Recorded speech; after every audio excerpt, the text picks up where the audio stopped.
Tere, head Eesti Pensionäride Ühenduste Liidu veebi-tv vaatajad. Täna on meile külaliseks Riigikogu liige, korruptsioonivastase komisjoni esinaine, proua Kõlvart, Kovalenko Kõlvart, jah. Mõlemad pidi sobib. Mõlemad pidi sobib. No jah, aga hakkame siis rääkima nendest asjadest, mis hiljaaegu meie pensionäre ärevaks tegid. Nimelt meil oli möödunud nädalal oli Tallinna Pensionäride Ühenduse juhatuse koosolek ja siis tekkis küsimus üles, mis saab nüüd sellest kergliiklusest. Nimelt, et praegu tulid juurde uued liiklusvahendid meil, motorollerid, aga meie oleme juba eelnevalt mures selle pärast, et pensionärid kardavad kõnniteel liikuda, sellepärast, et neid tõuksi ja kõik võimalikke muid vahendeid on nii palju, et ei tea, kuidas ennast hoida ja kõige halvem on see ka, et nad sõidavad nii tasakesi. Ja vana inimene on nagu mõttes ja ei kuule ka hästi õieti. Nii et me siis otsustasime seda, et peaks pöörduma linnavalitsuse poole ja niisuguse palvega, et pimedal ajal ja laupäeval, pühapäeval oleks kõnniteel lubatud kasutada ainult neid liiklusvahendeid, mis liiklevad füüsilise jõu mõjul. Ehk tähendab seda, et peale jalgratast ei tohiks seal nagu olla. Et nagu ma tean, teie komisjon ka hiljaaegu seda küsimust arutanud. Ma olen siin juhtumisi saanud rääkida ka ühe Kanadast pärit väliseestlastest naisega, kes tuli siia külla, sai siis löögi sellelt tõuksilt, sai silmatrauma, oli siin 2 kuud ravil ja ei olnud veel õieti oma nägemist taastunud. Nii et see probleem nagu meie jaoks on tõsine probleem, et te olete ka seda oma komisjonis arutanud, et mis seal kõlema jäi? Ja, esiteks suur aitäh kutsumast ja see on väga hea algatus, et plaanite pöörduda Tallinna linnavalitsuse poole. Et tegelikult probleemne on siin päris mitmeid. Üks asi on nüüd see pisimopeedide küsimus. Tegelikult linnavalitsus teadis sellest, et nad tulevad aasta tagasi. Nad olid väga hästi teadlikud ja aasta otsa ei tehtud absoluutselt mitte midagi nende reguleerimiseks ja ennetamiseks. Ja nüüd räägitakse, et teate, me võtsime vastu määruse, et see on selline suur töövõit, mis aga ei muuda absoluutselt mitte midagi. Kõige olulisemat asja, nagu näiteks vanuselist kontrolli või rattajuhilubade kontrolli ei ole ja seetõttu on meil probleem, kus meil on väikesed lapsed, kihutavad kõnniteedel, kui kõnniteedel ei tohi pisimopeediga kihutada ja siis tõesti satuvad erinevatesse liiklusõnnetustesse. Et ma mäletan, kui abilinnapea Kaarel Oja ja abilinnapea Kristjan Järvan tegid pilte Tallinna linnavalitsuse pressiruumis nende pisimopeedide juures, et poseerisid, aga reaalseid asju ei tehtud. Ja nüüd süüdistatakse selles hoopiski riiki, et teate, aga meil riigi tasandil ei ole tehtud regulatsioone ja seetõttu nemad linnast ei saa midagi teha. No esiteks see ei vasta tõele, et linnas on võimalik palju rohkem reguleerida ja teiseks, aga kes olid riigis valitsejad? Need samad erakonnad, sotsiaaldemokraadid, Reformierakond, Eesti 200. Meil oli liiklusseaduse muudatus eelmisel aastal alles hiljuti. Ja sinna ei kirjutatud mitte midagi sisse. Ja siit koorub juba teine aspekt, mis oli mul ka eraldi korruptsioonivastases erikomisjonis käsitlusel. Põhjus, miks tegelikult ei reguleerita seda palju rohkem ja palju karmimalt, nagu näiteks teistes riikides, on see, et tegelikult üks suurim rendiettevõtja Bolt, et need rohelised kergliikurid, on olnud ka väga helde annetaja erakondadele, et näiteks Reformierakonnale, Eesti 200-le ja sotsiaaldemokraatidele, et umbes viimaste aastate jooksul on üle 200 000 euro. Kui palju? Üle 200 000 euro laekunud. No vähe siis küll. Et tegelikult me räägime... Oleks oodanud suuremat numbrit. Aega veel on. Aga ja sealt koorus väga huvitav kaasus, mida ma nüüd hiljuti käsitlesin. Et see on hästi oluline just liiklusõnnetuste mõttes.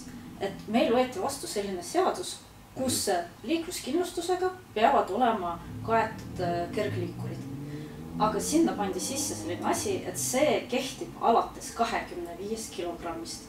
Ja arvake ära, millised tõukerattad kaaluvad 24 kilogrammi. No ma arvan, et Bolt. Ja nii ongi, et täpselt, et just nende tõukerattad ei läheks selle kindlustuskohustuse alla. Ja kujutage ette, ja kui vaadata statistikat, eelmisel aastal oli üle 400 õnnetuse, siis Bolti tõukeratastega oli neid kõige rohkem. Ja just nemad ei lähe selle seaduse alla. Ja ma kutsusin komisjoni nii Konkurentsiameti sel teemal, ma kutsusin komisjoni Rahandusministeeriumi esindajad, politsei esindajad, Tervisekassa esindajad, sest näiteks meil on teine konkureeriv ettevõte Tuul.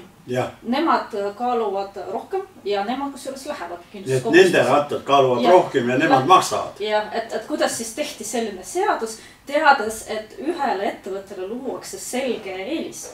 Et tegelikult ja Rahandusministeerium tunnistas, et nendel oli hoopiski teine eelnõu ettevalmistus. Nemad tegid eelnõu, kus oli konkreetselt kirjas kõik rendiettevõtete kergliikurid, sõiduvahendid peavad minema kindlustuse alla, sest nendega juhtubki kõige rohkem õnnetusi. Ja poliitiliselt ütles, et see ei läinud läbi ja ma küsisin, mida see tähendab, et ei läinud poliitiliselt läbi. Seda eelnõu tutvustati tolleaegsele rahandusministrile Mart Võrklaevale ja tema ei olnud sellega nõus. Samal ajal nii Politsei- ja Piirivalveamet toetab seda, et kõik oleks Tervisekassa, Konkurentsiamet ütles, et see on ohtlik. Ja mis kõige olulisem on see, et meie inimesed ei saa praegu kaitset, sest kui ei ole kindlustust, see tähendab, et see kõik läheb Tervisekassa kuludele, ise tuleb kahju maksta ja see on ju ka maksumaksja kanda. Ehk siis siin on korraga hästi mitu aspekti. Mitu aspekti, jah. Ei, no selge. Kui liikluskindlustust ei ole, siis kui kodanikuga midagi juhtub, siis näiteks mina olen tõuksiga, ajan kellegile otsa ja siis seal kodanikul ei ole kuskilt midagi muud saada, kui tuleb mind kohtusse kaevata. Jah, tõesti. Ja see on väga selline pikk protsess ka. Ja meie kohtus on läheb ikka väga pikalt. No ja, aga mis siis nüüd edasi saab? Kas siis nüüd võetakse midagi ette, et seda liikluskindlustust siis ikkagi ka nende Bolti tõuksidele rakendatakse või on võimalik teha mingisugune seaduse muudatuse ettepanek või... Ma täna just andsin seaduseelnõu sisse, et just seesama, ma võtsin aluseks Rahandusministeeriumi, ma suhtlesin Rahandusministeeriumi ametnikega ja ma võtsin aluseks täpselt selle, mida nemad tahtsidki alguses kirjutada seadusse, et kohustuslik liikluskindlustus kõigile rendiettevõtete, nende kergliikuritele. Ja täna ma andsin sisse ja ma panin juba jõustumise kuupäevaks 1. juuli. Tegelikult on võimalik seda menetleda, enne kui Riigikogu läheb suvevaheajale. Et mina näen, et kui meil on selline toetus politsei poolt, Tervisekassa poolt, et mina ei näe, kuidas siis koalitsioonierakonnad hakkavad selle vastu hääletama või siis nad sellega näitavadki, et nemad soovivad jätkuvalt luua soodustusi teatud firmale ja seda kahjuks meie inimeste tervise arvelt. Ja samuti ma andsin sisse ka teise eelnõu, mis siis reguleeriks ka kogu seda pisimopeedide ja kergliikuri teemat, et seal oleks kindlasti vanuseline kontroll, et kõik need juhiloa kontrollid, et ilma selleta ei saaks isegi sõita, ka sõidukit avada. Ja veel üks moment on see, et piirmäär.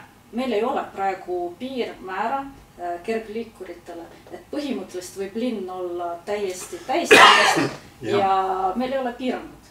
Et ma mäletan, et hiljuti Prantsusmaal ju tehti referendum lausa selles osas ja inimesed hääletasid selle poolt, et üldse kaotada. Et ma absoluutselt ei välistaks, et... No meil siin üks teine valus küsimus veel. Kõik me oleme looduse sõbrad. Et mis selle metsaraiega siis veeti on nüüd? Näiteks ma kirjutasin kuskilt välja, et metsa ökoloogia professor Marek Metslaid põhjendas seda raie muutuse tulemus sellega, et 30% erinev tulemus tuleneb sellest, et hinnangud lähtusid vanadest mudelitest.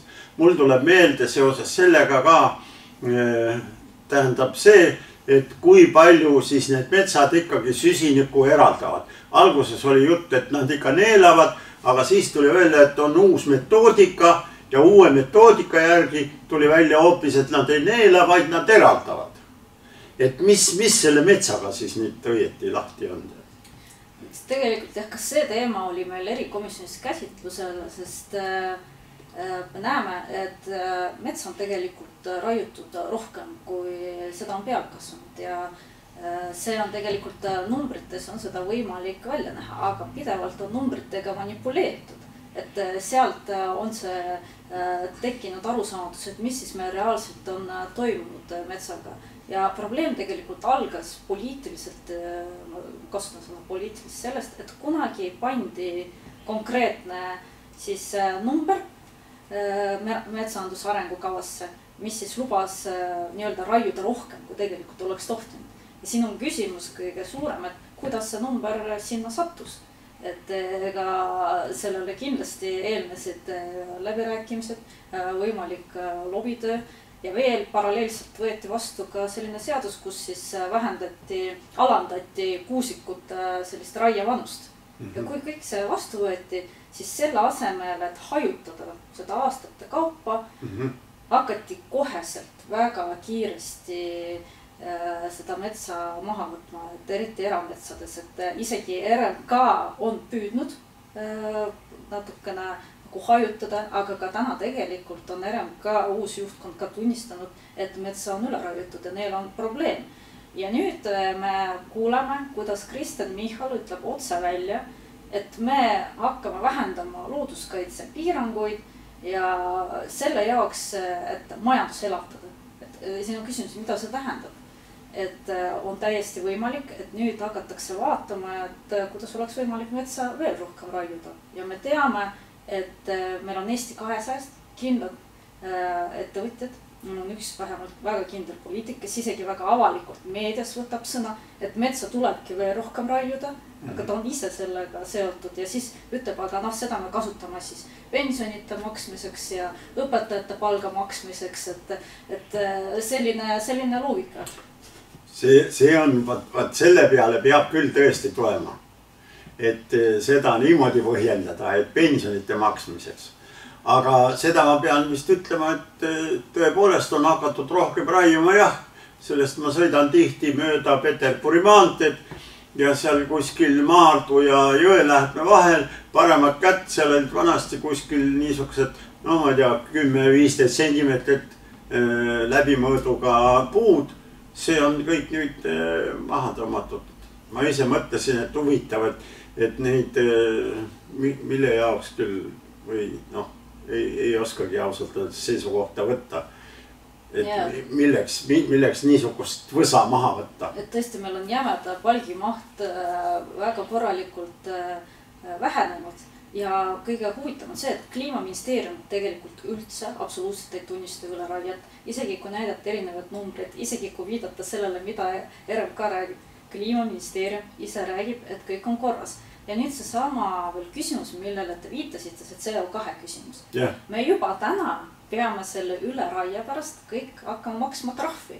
Sest see sama... Aga kuidas siis nüüd Euroopa Komisjon selle üle raie üldse, kus ta selle informatsiooni sai? Seal on niimoodi, et meil on kindel, eks ole, see, kui palju ei tohi CO2 heitenorme üle minna, eks ole. Ja nüüd on tekkinud olukord, kus siis ikkagi me oleme läinud sellest üle ja üks põhjus on ka selles, et mets enam ei seo süsinikku, kuna seda on järjest nii palju raiutud. Ja tegelikult ka siin on olnud numbritega manipulatsioon, on olnud kusjuures erinevad artiklid nii Õhtulehes, kus Postimehes, kus tuuakse välja, kuidas ametnikud tegelikult varasemalt näitasid Euroopale hoopis teisi numbreid. Ja nüüd äkitselt, eks ole, on nüüd uued numbrid ja sealt on tulnud ka see trahv. Aga muidugi ka siin ei tunnistada, et see on metsa üleraiest. Mõeldakse absoluutselt kõike muud välja, aga ei tunnistada seda aspekti. Aga ma ütlen, et juba täna meie maksame seda trahvi, aga tulevane põlvkond maksab veel suuremat trahvi, kus meil ei olegi sellist metsa. Ei, minule see ei meeldi, et nüüd ametnikud minu tasku kallale lähevad. See mulle kohe üldse ei meeldi. Aga energiaplaanid on meil nüüd vist, ma ei tea, selged või segased. Vahepeal tundus, et hirmus selged on, nüüd on jälle nii segane.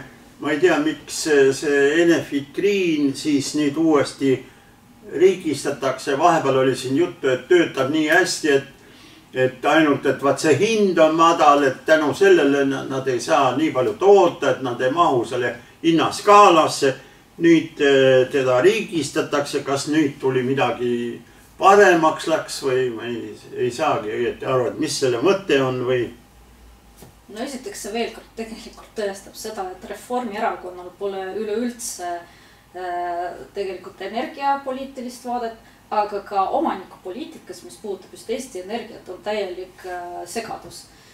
Sest öelge mulle, kuidas on võimalik nii, et alguses üks Reformierakonna rahandusminister Keit Pentus-Rosimannus otsustab, et me erastame selle, eks ole, osa Eesti Energiast, Enefit Greeni. Siis tuleb järgmine rahandusminister Mart Võrklaev, ütleb, kuulge, teate, me peame veel rohkem erastama, 49% peame erastama Eesti Energiast. Ja siis tuleb kolmas rahandusminister ka Reformierakonnast Jürgen Ligi ja temalt poolt tuleb siis otsus, teate, me hoopis ostame tagasi. Ja see tuleb vaid mõned päevad pärast seda, kus tutvustatakse koalitsioonilepingu kavandit, kus räägitakse, et teate, me oleme parempoolne valitsus, et me vastupidi hakkame rohkem erastama, aga tehakse täiesti vastupidiseid otsuseid.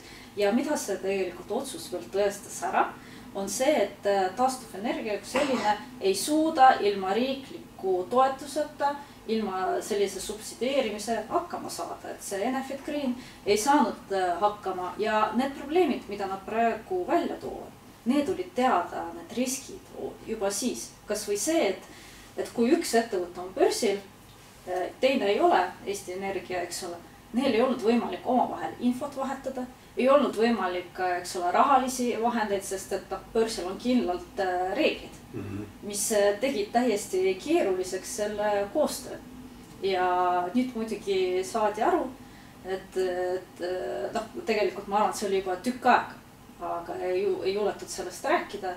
Ja nüüd osteti tagasi palju suurema hinna eest, kui see kunagi üldse läks börsile. Et me oleme juba arvutanud, see läks maksumaksjale umbes 68 miljonit eurot kogu see selline börsile minek, börsile äratulek. Ja veel üks asi, mida me käsitlesime ka korruptsioonivastas erikomisjonis, et kes siis olid selles siseringis, kes need otsuseid tegid, sest et meil on nii Eesti Energia nõukogu liikmetel kui ka pooltel juhatuse liikmetel, valitsuse liikmetel, ka peaminister Kristen Michalil on osalus Enefit Greenis. Ja tegelikult see võib olla väga suur huvide konflikt, kui need samad isikud tegelikult tegid otsused selle osas, et me ostame tagasi ja mis hinnaga. Me ju teame, et hind oli palju suurem. Ja meil oli komisjoni istung, kus siis Eesti Energia keeldus meiega jagamas seda nii-öelda insiderite nimekirja. Aga oli samal istungil ka Finantsinspektsioon.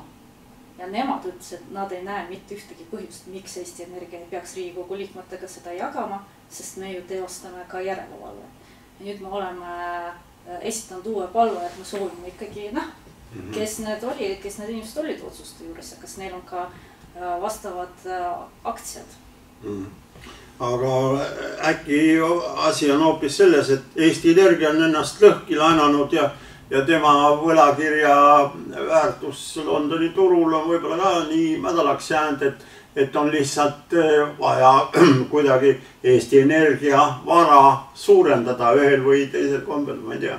et üks aspekt veel Enefit Greeniga oli ka see, et enne seda, miks me üldse komisjoni selle kaasuse võtsime, et enne seda, kui see uudis avalikuks sai, et nüüd riik ostab tagasi, olid väga suured kauplemismahud börsil. Siis väga palju kaubeldi, osteti, müüdi ja et mingil määral nad ületasid 3 või lausa 4 korda kui see, mis on tavapäraselt turul toimunud. Ja täna on ka Finantsinspektsioon kinnitanud, et tegelikult nemad kõiki selliseid anomaaliad ja asju uurivad. Ja see on ka põhjus, miks on väga oluline teada, kes olid need siseringis olevad inimesed, kas nad võisid lekitada infot või kuidagi ise, eks ole, sellest kasu saada. Ja Eesti Energiaga on olnud pidevalt see probleem, et kuna pole konkreetset omanikupoliitikat, siis Eesti Energia isegi tegelikult pole väga aru saanud, mida ta peab lõpuks tegema, sest kui me vaatame omanikupoliitikat, seal on kirjas, et soovitakse väga palju dividende riigile, et eks ole, Eesti Energia kogu kasumi riigile maksma, peavad tegema uusi investeeringuid, eks ole, roheenergiasse, siis on aina uuenevad CO2 kvoodid, mida peab pidevalt järgima. Siis on muidugi see, et peab olema nii-öelda see energia varustuskindlus 1000 megavatti, aga mida ei ole seda, et tegelikult hind peaks olema mõistlik tarbijale. Et kuidas on võimalik, meil on riiklik energiaettevõte, aga viimane asi ja asi, millele üldse mõelda, et kuidas me võiksime tagada sellise konkurentsivõimelise hinna ja mõistliku hinna meie tarbijale. Et Eesti Energia juhtkond on tegelikult sellele ka vihjanud mitu korda. No jah, väga huvitav see asi on küll.